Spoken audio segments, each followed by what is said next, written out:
moved to Melbourne, and my my dad was a motor mechanic for Okay. a pretty successful race team down in, well, it's a big team here in Australia called Gibson Motorsport.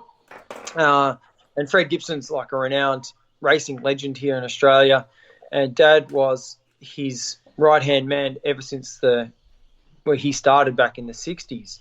Okay. Uh, and so another one of my dad's friends was got his kids into go karting, and I'm pretty sure we went and checked them out at the nationals. They came to Geelong or something like this, and I think I'm pretty sure just not long after that, Dad bought a home go kart. I'm like, yeah, wicked, and it had it was an old DAP frame, and it has no side pods, no crash protection. You know, it's like a proper '70s model car, and it has those little tiny triangled bars in front of the rear wheels, and it had a Victor lawnmower engine. And back in the day, that's what the cadets or the rookies is what they were called. We used to race as these little 160cc lawnmower engines.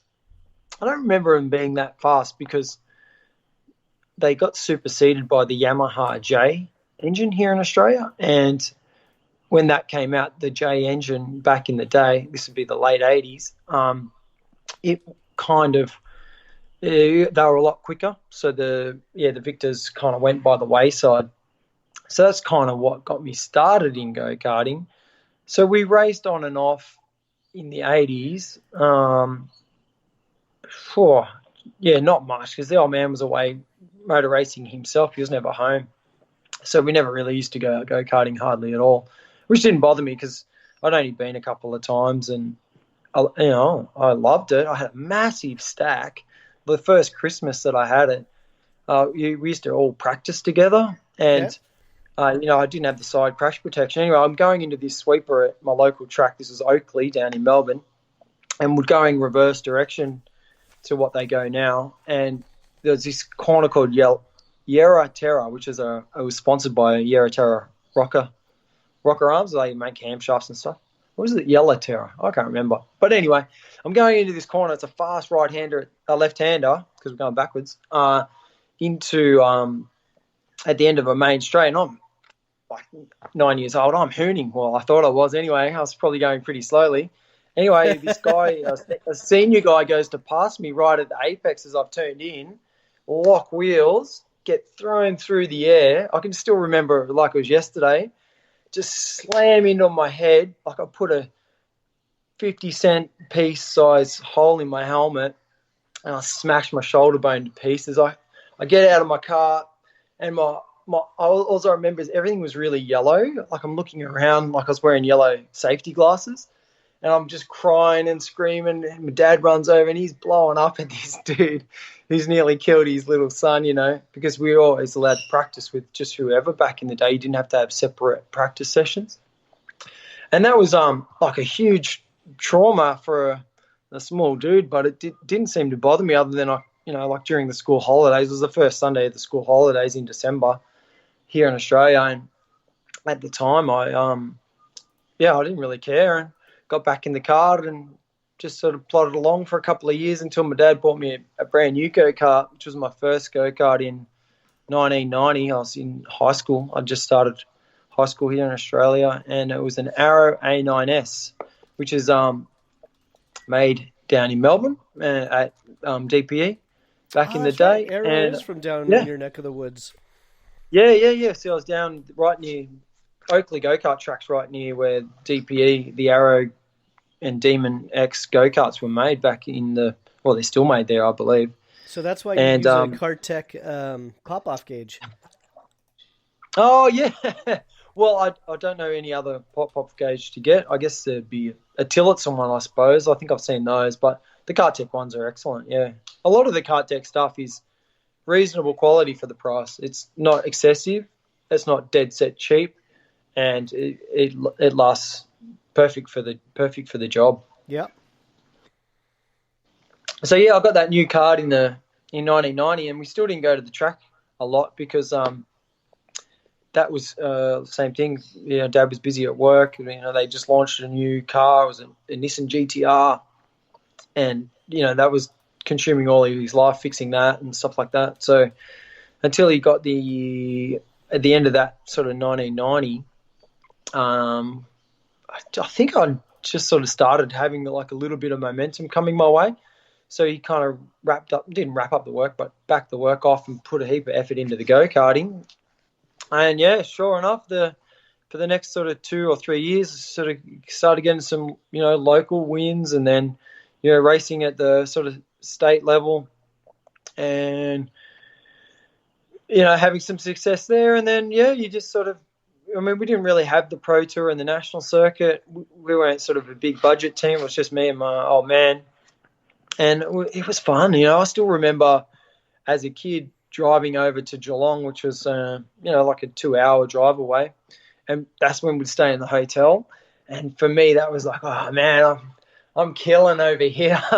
we're driving away. I'm staying in the hotel. I'm like a proper race car driver now. And when you're a kid, like, that's a big deal. And even to today, I still remember the good old days when just me and Dad going away go-kart racing. And that's the best part about go-karting. It doesn't really lead you anywhere. It gives you a lot of skills, teaches you maybe to be humble and not be too much of an idiot towards other people.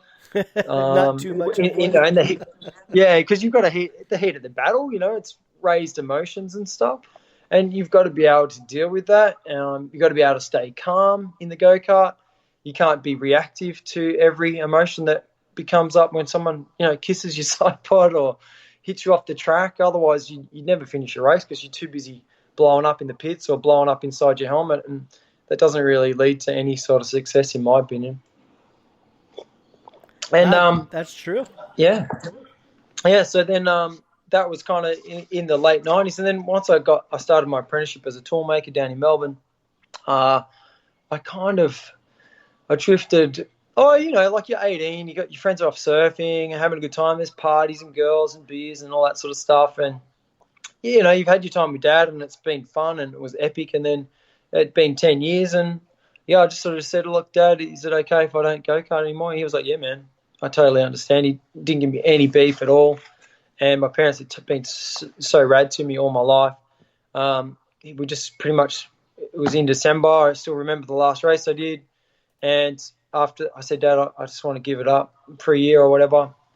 He said, don't worry about it, mate. And he just sold everything and we never went go-karting ever again, but we still talk about it. We still love it. And now I'm pretty much got go-karts coming out of my ears because I started videos on YouTube and yeah, exactly. So it was probably in the late 2000s. I was really bored, and a friend of mine, Brad, he goes, I said, I'm pretty bored. I need something to do. He goes, why don't you buy a go-kart? You always used to love doing that.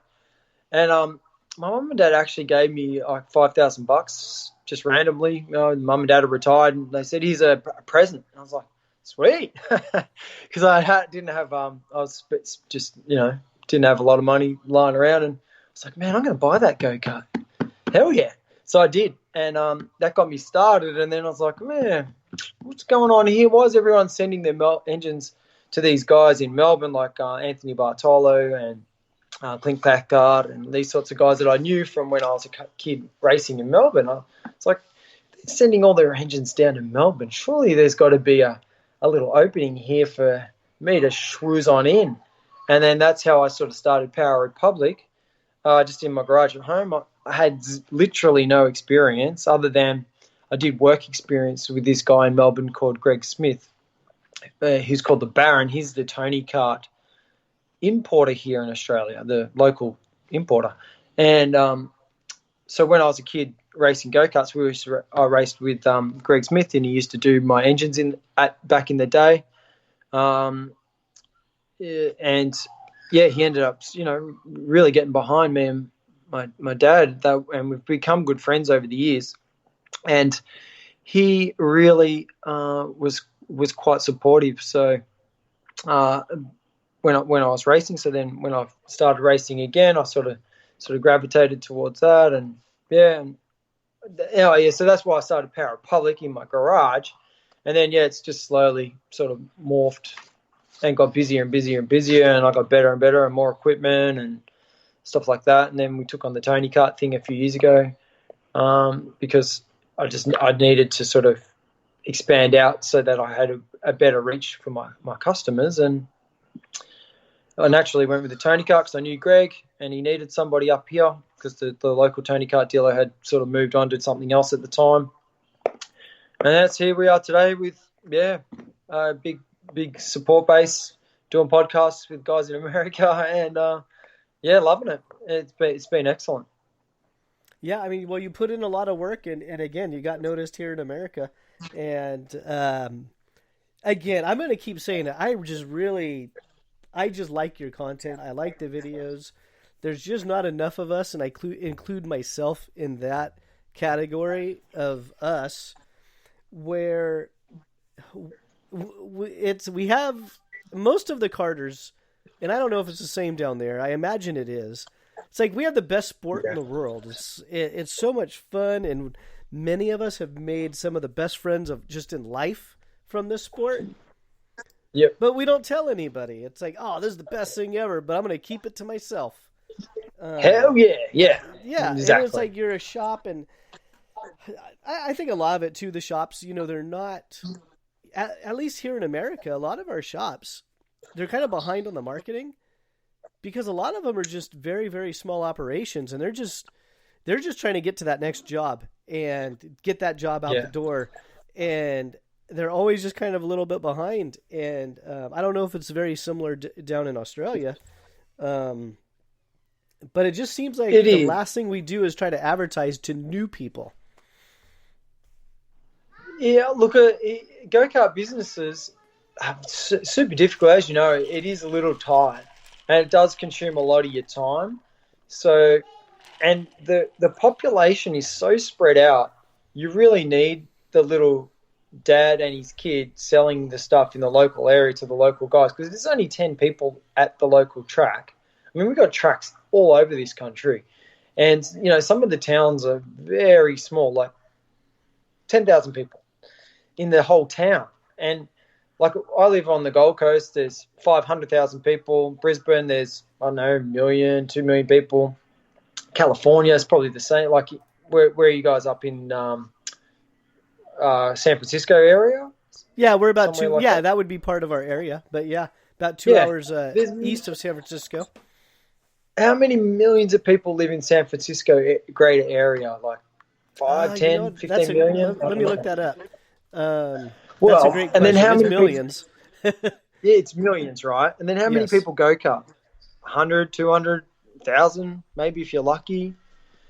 Yeah, out of all those millions that's of people. A great question. So according to Google, they know everything. Almost 8 million people in what we call the Bay Area. So that's San Francisco and a number of metropolitans that kind of just bled together. Yes. 7.7, 8 million people. From where I'm sitting, we have 6 sprint kart tracks, which are going to be less than a mile. So we have 6 within 2 hours drive. Oh, cool. That's and then good. If we add in the road race, like the big tracks, 2.5, 3 miles, then we pick up 3 more tracks. Wow. Oh, because you got the shifters. Yeah, you could go to those bigger circuits. Yeah. Yeah, so we have a lot of people, we have a lot of tracks. Yeah. How many people do you have karting out of that 8 million odd people? Do you reckon? If I said 1,000, I'm probably blowing smoke up your ass. Yeah, okay. As far as just in our Northern California region. If we start including Southern California and make it the whole state, we're probably pushing 2,000. Not bad. But percentage-wise, that's not very good compared to now you're adding on another probably 10 million people in SoCal. Yeah, exactly. Yeah, down in LA and San Diego and all that. Exactly. Now, have you ever been to the States for karting?